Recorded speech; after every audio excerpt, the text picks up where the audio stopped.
جو بندہ نماز ہاتھ باندھ کے پڑھتا ہے وہ اپنی مرضی سے نہیں پڑھتا، اپنے امام کے کہنے پہ پڑھتا ہے۔ اس نے نبی دیکھا نہیں، اس کے امام نے اسے بتایا کہ نبی ایسے پڑھتے تھے، اس نے یہاں ہاتھ رکھ لیا۔ دوسرے کے امام نے کہا نہیں نبی یہاں ہاتھ رکھتے تھے، اس نے یہاں رکھ لیا۔ ایک نے کہا نہیں نبی ناف کے نیچے ہاتھ رکھتے تھے، اس نے یہاں رکھ لیا۔ ہمارے امام نے بتایا کہ وہ کھول کے پڑھتے تھے، ہم نے کھول کے پڑھا۔ 1400 سال ہو گئے، بندے ابھی تک اسی بحث میں الجھے ہوئے ہیں، تیری نماز غلط ہے میری نماز ٹھیک ہے، تیرا وضو غلط ہے میرا وضو ٹھیک ہے۔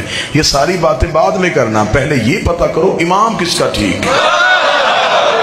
جس کا امام ٹھیک اس کی نماز ٹھیک، جس کا امام ٹھیک اس کا وضو، کیونکہ عمل قبول ہونے ہیں امام کی وجہ سے۔ اس لیے تو اللہ نے قیامت وقت جو دن تھا، اللہ نے پورا منظر قرآن میں لکھ دیا۔ خدا نے کہا میں نے قیامت والے دن بندے نہیں اٹھانے کہ اٹھو اپنے اپنے اعمال لے کے، نہ۔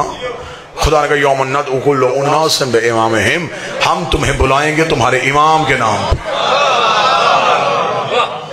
پہلے امام آئیں گے، پھر ماننے والے آئیں گے۔ آگے امام کھڑا ہوگا، پیچھے ماننے والے کھڑے۔ اگر امام گیا جنت میں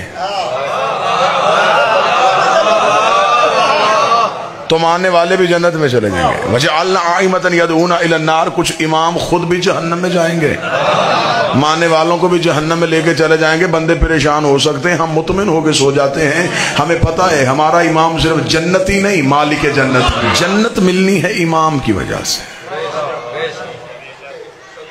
کیونکہ امام اچھا ہوگا تو ماننے والے پار ہو سکتے ہیں۔ سادہ ذہن بیٹھے ہیں، بات بڑی آسان کر دیتا ہوں۔ مرید گنہگار ہو گزارا ہو جاتا ہے،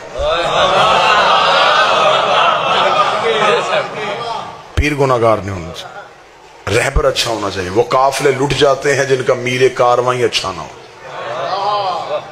ہم دنیا کے سامنے سینہ چوڑا کر کے کہہ سکتے ہیں ہم گنہگار سے، امام تو پاک ہے۔